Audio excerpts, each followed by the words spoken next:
Стряха. Ран Василев. Бяла спретната каштурка, две лепи отпред. Тука майчина милувка, сетих най-напред.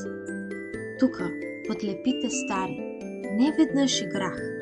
Тука с весели другари скачах и се смях. Къщичке на дните златни, кът свиден и мил, и за царските палати не бих те сменил. Речник. Сетих, усетих.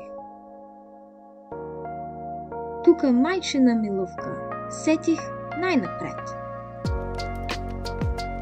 Кът, място.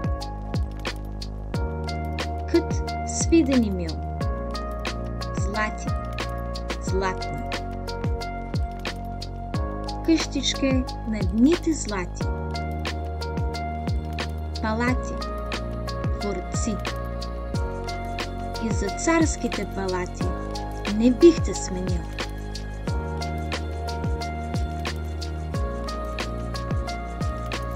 Как изглежда твоят дом? Какво е той за теб? Как се чувства човек у дома?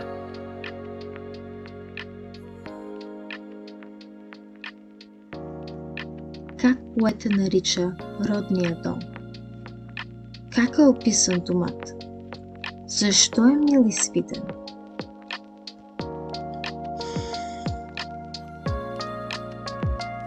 Защо стихотворението е озаглавено така?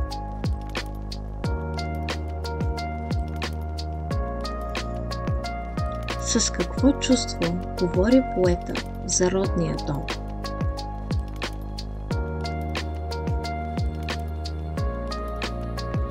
С кои изречения го изразява най-силно?